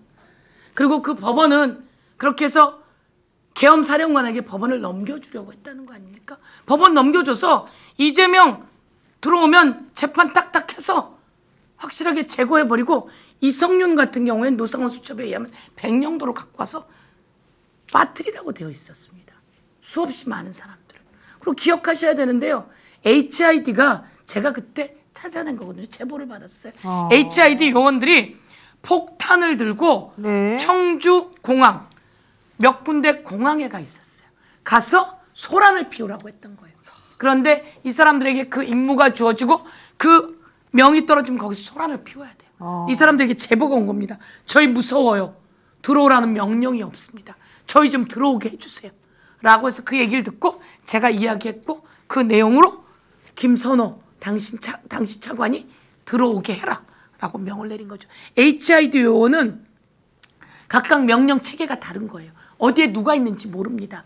그래서 그때 수도권에 있었던 사람들은 왔지만 곳곳에 있는 사람들이 그 명을 못 받고 있었다는 거죠. 네. 그런데 그 저런 짓을 하면서 1, 2분만 있었겠습니까? 아니 더 놀라운 거는 네. 이 국보거든요. 이 근정전 용상이 종묘나 이런 데를 11번이나 방문을 했는데 일지에는 VIP 방문이라고 써 있었대요. 말도 안 돼요. 그러니까 김건희가 VIP라는 얘기예요? 저희가 죄송해요. 말씀하십시오. 청와대에서 2년 동안 근무했을 때 보면 저희가 이게 이 대통령 일정할 때 일정표를 바로 직전에 공유를 하거든요. 그런데 단 한 번도 여사가 방문했을 때 V라고 표현 안 쓰고 F라고 씁니다. 아. 네, F. 퍼스트 레이디 약자로 F로 쓰고 대통령만이 V 일정, V 그렇죠. 파일도 V로 그래야죠. 주장하고 그렇게 돼 있거든요. 그러니까 여기서는 대놓고 아예 일정표에 VIP 뭐 동선 해서 나오잖아요. 그러니까 김건희가 VIP 역할을 한 거고 윤석열 말로도 그러잖아요. 아침에 일어나 보면 와이프가 맨날 내 전화기 갖고 문자 보내고 있더라고. 그러니까 대통령 전화기도 김건희가 다 쪼물딱쪼물딱거리고 남편은 그냥 그 집무실에 집어넣어놓고 술 대주고 그다음 사우나랑 침대 준 다음에 야 너 술이나 먹고 누워있고 사우나나 하고 있어 한 다음에 본인이 대통령 폰 갖다가 쪼물딱쪼물딱 다 한 거다라고 의심을 할 수밖에 없습니다. 오히려 나와 있는 남편이 정신 차릴까 싫었을 수도 있겠네요. 그렇죠. 차라리 술 안 먹으면 안 되겠다 이런 네. 생각할 수도 있겠네요. 그러니까 거기다 술 계속 대주고 사우나 만들어. 김건희는 바빴어요. 네. 그렇게 저런 곳에 가서 용상 같은 데 앉아서 제가 말하는 건 그겁니다. 1분, 2분만 앉았을 거예요. 사진을 20장이나 찍었대요. 그렇습니다. 앉기만 했었을까? 훨씬 더 많이 찍습니다. 저런 사람 VIP라고 데리고 가면 훨씬 더 많이 찍습니다.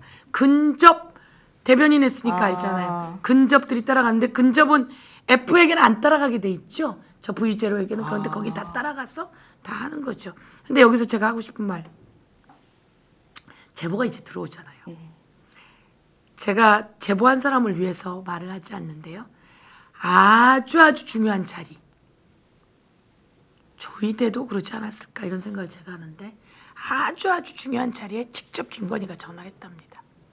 맡아달라고. 네. 그 자리를 맡아달라고. 조희대 대법원장에게. 아니요. 그렇게 그만한 그렇게 하지 급들에게. 않았을까? 예, 예. 3부 요인과 같은 급. 예, 그 중요한 자리에 대한 인사를 본인이 직접 한 것이다. 직접 해서 맡아달라고. 그 자리는 그 금두껍법이 몇 마리였을까? 요새는 무슨 자리에 누가 김건희가 앉혔다, 공천 받았다 생각하면 저 몇 마리 주고 얻었을까? 이런 생각도 들더라고요. 아까 그 얘기해보셔요. 사진에서 이배용 국가교육위원장이 저기에 있잖아요. 네. 이상하지 않습니까? 왜 국가교육위원장이 동행을 하죠? 자, 아프리카에서 중동에서 순방을 온다. 그래 한번 가보자라고 갔다고 칩시다. 용상에 앉았다. 이배용 국가교육위원장이 저 자리에 동석할 것은 아무리 생각해도 없어요. 김건희가 이배용 교육위원장을 어머니라고 불렀다는 이야기는 제가 여러 번 하셨죠. 예, 했고 들었고 그럼 이게 집권 1년 한 4개월 됐을 때예요. 가장 힘이 있을 때지 않습니까? 그러면 자, 그 당시에 이배용은 김건희가 무엇을 좋아하는지 또 실제로 누가 VIP인지 다 알았을 거 아닙니까? 정권 내부에서는 실세 그룹에서는 이배용은 원래 김건희를 만나면 김건희에 대해서 이렇게 말을 했다고 하는데 그건 차마 제가 입에 담을 수가 없습니다. 그 정도. 완전히 폄훼하는 정도의 인식을 갖고 있었는데 완전 무시했죠. 자기가 살아왔던 삶의 궤적과 김건희의 삶의 궤적은 비교할 수 없을 정도로 네. 그랬는데 어느 날 김건희가 엄청난 힘을 가지고 있고 실제 권력을 잡았는데 윤석열보다 더 위에 있다라고 생각했다.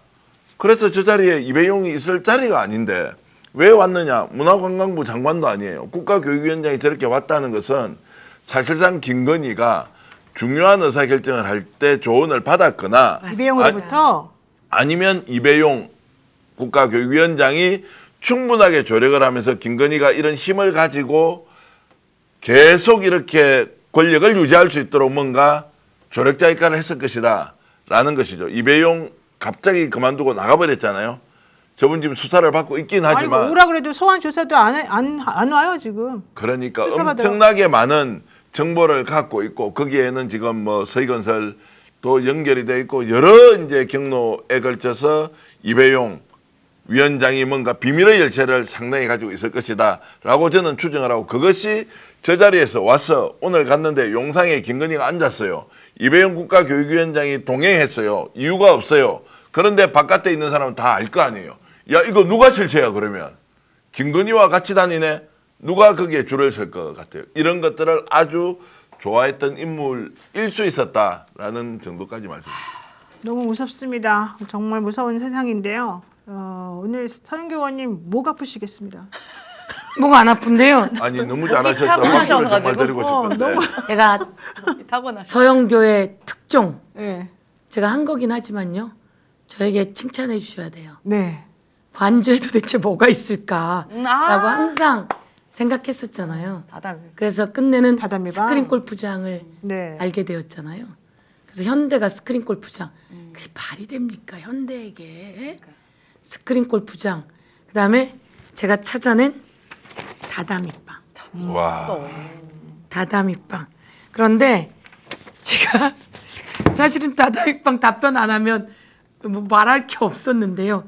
히노키 땅 탁 던졌는데 탁 잡혔어요. 이제 그 얘기가 좀 있었고 다다미빵은 어떤 제보를 받긴 받았으나 네. 예, 그래도 이자가 답변을 해야 되거든요. 21g 사진. 네. 예. 그래서 이 다다미빵을 저희가 찾았어요. 여기저기서. 그래서 다다미빵 넣었느냐라고 했더니 대답을 안 해요.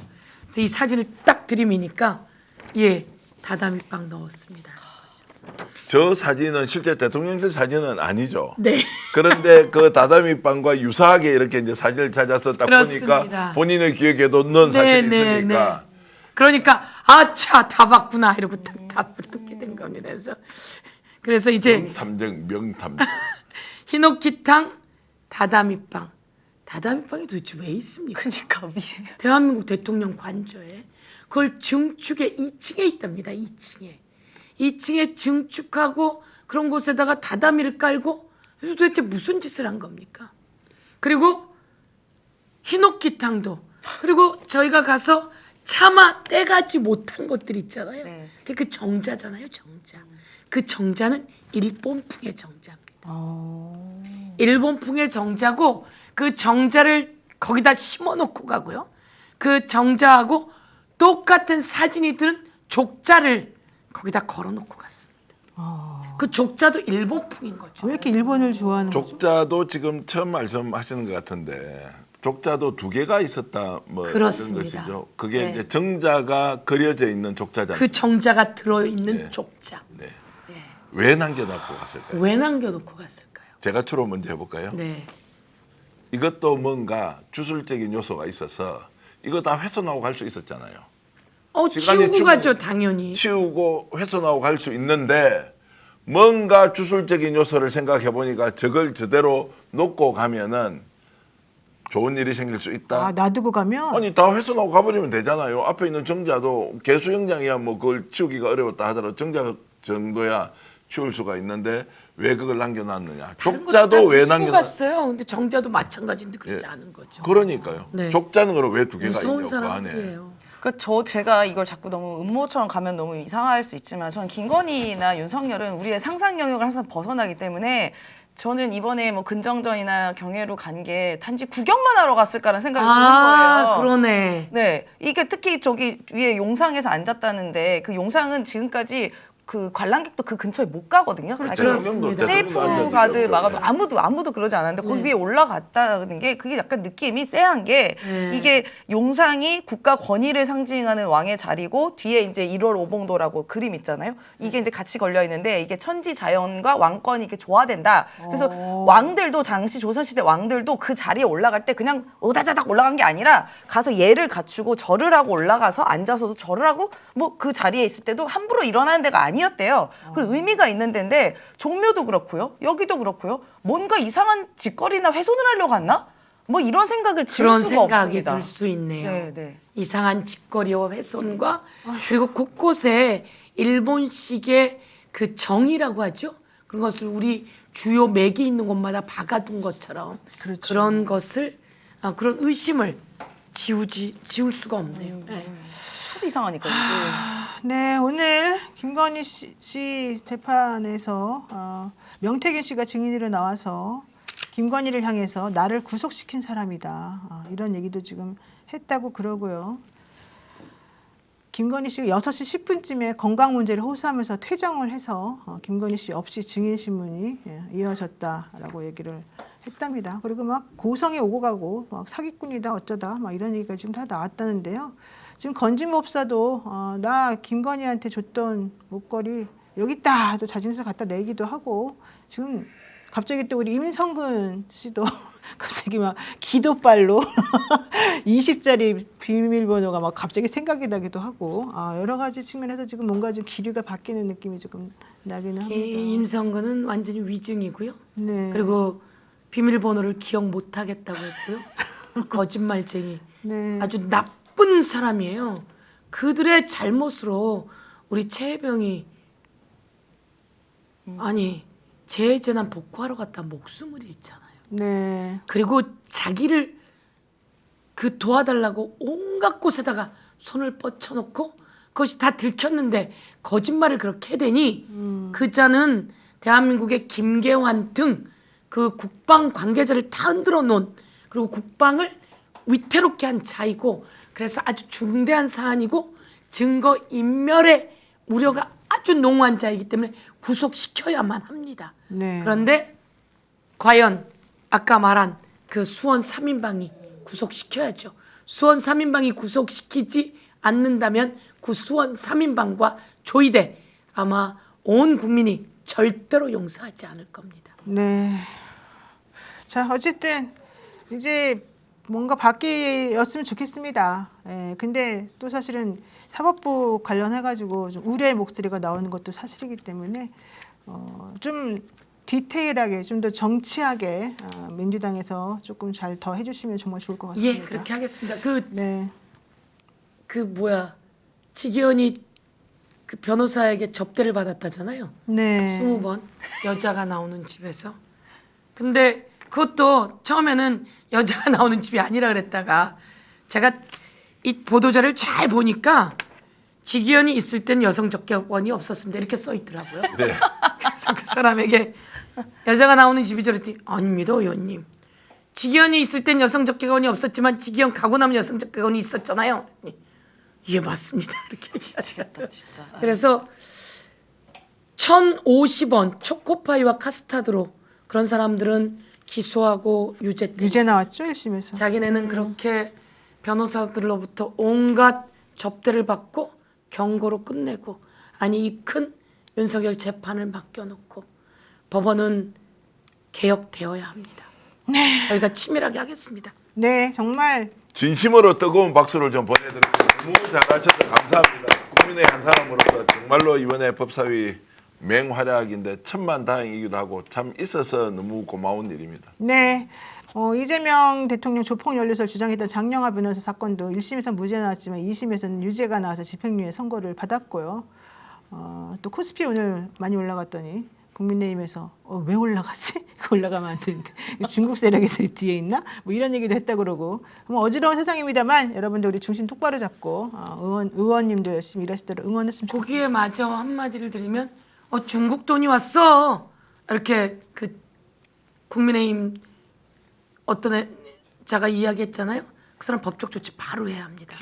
김민수 최고의 말은 그런데 그래서 저희가 오늘 정리를 좀 했는데요. 네. 외국인 투자 액 중에 중국 쪽은 2.2% 정도밖에 안 된다. 미국이 많죠. 예, 미국이 많고 미국 투자액 중에서도 5% 정도밖에 안 된다고. 그러니까 아주 적은 액수임에도 불구하고 그따위 얘기를 하니까 제가 오늘 정리해 드립니다. 그래서 외국인 투자 그 전체 액수 중에 2.2% 정도라고 하는데 과연 중국 그게 아니라 우리 그 방산 산업이라든지 여러 산업이 비전이 있고 좋아지는 상황. 그래서 그 투자 매수가 좋고 그리고 국제 관계를 잘 풀어내는 데서 그 투자 요인이 오고 있다. 그래서 안에서 건강하고 생각보다 이재명 국제 관계 잘 푸는데 협상이 잘 되는데 이런 데서 투자가 오고 있다라고 하는 게 분석이라고 합니다. 국민의힘 최고위원인 김민수 위원 TV조선 유튜브에 17일 날 출연을 해서 대한민국은 금리가 높은데 희한하게 주가가 올라간다. 환율이 1,420원 뚫고 올라가는데 주가가 올라간다. 명백하게 모든 조건이 주가가 떨어져야 하는데도 주가가 올라간다. 이것은 인위적인 개입이 있는 것으로 봐야 되는 게 맞고 많은 전문가가 불법적으로 중국 자본이 들어와서 한국 기업을 사들이고 있다고 의혹을 제기하는 상황이다. 하지만 개인적 추론에 근거한 것이고 팩트체크나 구체적인 근거는 없다. 예를 들어 삼성전자, 하이닉스, 현대차 이 정도로 중국이 장악해버리면 우리나라가 아닌 것 아니겠느냐. 우리 정부 어디로 갈지 잘 모르겠다. 이러면서 걱정을 했다고 합니다. 네. 근데 다 틀렸네요, 말하는 게. 이보세요. 내가 정리할게. 이자가 얼마 전까지만 해도 그래도 꽤 높지 않았습니까? 지금 이율이 2.5%입니다. 그래서 이자가 높은데 이런 이야기 하는데 2.5% 이자가 지금 많이 낮아진 상태. 이 기본도 모르는 기본도 몰라. 법적 조치에 다 잡아들여. 다 좀 했으면 좋겠습니다. 근데 나라가 망하기를 바라는 사람은 아닐진데 진심은 왜 저렇게 하면서 진짜 나라가 쫄딱 망하기를 바라는 사람처럼 하고 있는지 도무지 이해를 할 수 없다. 이 말씀 한마디. 맞습니다. 국민의힘 다 똑같습니다. 아니 진짜 나쁜 인간들이라고요. 국익보다 본인들이 집권하거나 권력 잡는 게 훨씬 중요하다 생각하는 것 같아요. 아니 그래가 잡을 수도 있는지도 모르겠지만 어쨌든 저렇게 해가지고 뭔가 나라는 살려놓고 경쟁을 해야 될 거 아니에요. 근데 지금 경쟁을 할 수 없으니까 아예 나라를 거덜내버리자라고 하면서 가짜뉴스 저렇게 가져와서 무슨 1조 원씩을 지금 홍콩에 보내놨니 안 보내놨니 이런 따위 이야기까지 하고 있으니까 갑자기 대통령 1조를 어디다 1조를 지금 무슨 대장로에서 번 돈하고 플러스 알파가 1조를 아유, 지금 홍콩에 묻어놨다고 전환길 아니 그 사람 인터폴 좀 적색 수배자 이런 게 좀 안 됩니까? 예, 좀 해야죠. 데려와서 제발 좀 고소고발 당 지도부가 엄청나게 돼 이렇게 있는데. 좋겠습니다. 예? 제가 그 뭐 AI 뭐 이렇게 얘기해서 제가 당 지도부가 고발 안 해서 제가 다 고소해버렸습니다. 잘하셨습니다. 나경원, 유상범, 잘하셨습니다. 송원석, 조선일보, 동아일보 제가 다 법적 조치해버렸습니다. 예. 그리고 댓글로 나쁜 글 쓰는 사람들 제가 가만히 놔두는데요. 몇 번 쌓였어요. 다 법적 조치합니다. 나쁜 사람들 다 법적 조치하고요. 제가 법적 조치하고 민사까지 들어갑니다. 나쁜 사람들은 세게 강하게 정리해버려야 되고 그런 사람들 다 법적 조치해야죠. 장동혁, 윤석열한테 가서 충성맹세하고 왔다면서요. 그런 사람들이 있는 그 정당 제가 강하게 힘차게 정리해내겠습니다. 네, 함께해 주십시오. 햇비유선님 대한민국은 작은 나라지만 대단한 나라입니다. 맞는 말씀이고요. 기쁨소망님 국민의힘당 사람들은 주식을 안 하나 보네요. 이런 얘기 하셨는데 하겠죠. 뒤로는 다 하겠습니다. 자, 여러분들 자동차 보험, 운전자 보험 소개해드리겠습니다. 저희 스픽스와 더 착한 보험 파트너스가 애청자분들을 위해 자신 있게 준비했습니다. 자동차 보험과 운전자 보험을 최저가, 최적의 상품으로 안내를 해드립니다. 자동차 보험도 비교가 필요합니다. 지금 가입한 회사가 제일 저렴한지 최적인지 점검하시기 바랍니다. 자동차 보험이랑 운전자 보험 많이 가입하시는데 나는 이미 가입했으니까 괜찮지 않나 생각하시지만 아닙니다. 매번 바뀌는 제도와 법 그리고 강화되는 제도와 법에 여러분들이 준비를 제대로 하셔야 됩니다. 운전자 보험이 없는 분도 이미 가입되어 있는 분도 전화 주십시오. 정확하게 비교 분석해 드리겠습니다. 31개 손해보험사의 자동차 보험과 운전자 보험을 비교 분석해서 안내해 드립니다. 더 착한 자동차 비교 견적 스픽스 운전자 플랜 자신 있게 준비했습니다. 1644-1226 1644-1226으로 바로 연락 주시면 되겠습니다. 또 MSM 더블케어 여러분들께 소개해드립니다. 관절 건강 잘 챙기시는 게 중요한데요. 나이가 들수록 무릎, 허리, 어깨 관절이 쑤시는 건 당연하게 여기지만 관절 건강이 삶의 질과 직결이 됩니다. 스픽스에서 관절과 연골 건강을 위한 필수템을 소개해드리는데요. 상하제약의 MSM 더블케어입니다. MSM은 관절과 연골 조직을 구성하는 중요한 성분으로서 식약처에서 인정받은 기능성 원료입니다. 특히 이 제품이 특별한 이유는 관절과 연골 건강에 도움을 주는 MSM과 함께 뼈 건강에 필수적인 비타민 D도 담았기 때문입니다. 말 그대로 관절 건강을 위한 더블 케어인데요. 저도 한번 서영교 의원에게 사드려야 될 것 같습니다. 하나만 구매해도 넉넉한 3개월분인데요. 저희가 오늘 특별히 1+1으로 구성해서 총 6개월분을 준비했고요. 이것을 모두 가져가시는 가격이 단돈 59,900원입니다. 한 달에 10,000원도 안 되는 돈으로 여러분들의 건강을 살 수 있습니다. 수량이 많지 않으니 서둘러서 주문해 주시기 바랍니다. 서영교 의원께 바로 네. 드리겠습니다. 네, 좋습니다. 아니, 저는 적어 주십시오. 저거 구독자.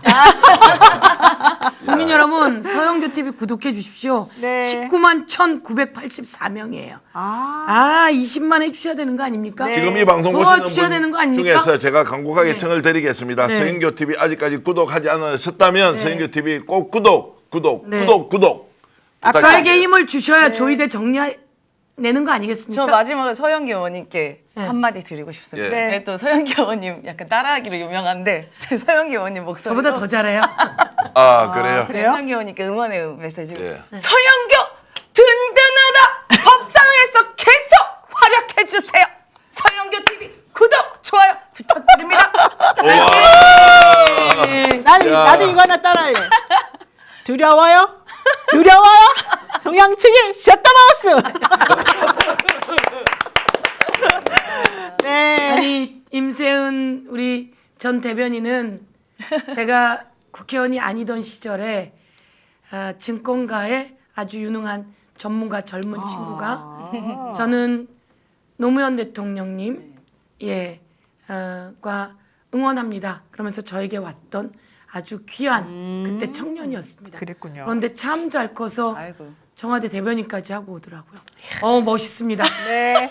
이 말하는데 갑자기 소름이 돋았어요. 아이고, 고맙습니다. 그런데 이렇게 네. 만났네요. 예. 자, 어쨌든 서영교 의원이 오늘 또 저희가 너무 붙잡을 수 없으니까 이만 정리하도록 하고요. 서영교 TV 구독, 좋아요 눌러주시고요. 아까 농협 계좌 한번 다시 불러주십시오. 서영교 TV, 서영교 의원님 후원해야 됩니다. 농협 계좌고요. 301-0108-7498-21 농협 301-0108-7498-21 전화 혹시 문의하고 싶으시면 784-8490번으로 8,490번입니까? 8,400번입니까? 네, 전화 주시면 될 것 같습니다. 784-8490입니다. 네, 8,490이군요. 784-8490 연락하시면 될 것 같습니다. 남자로 살다 간다님. 이분 닉네임 특이한데요.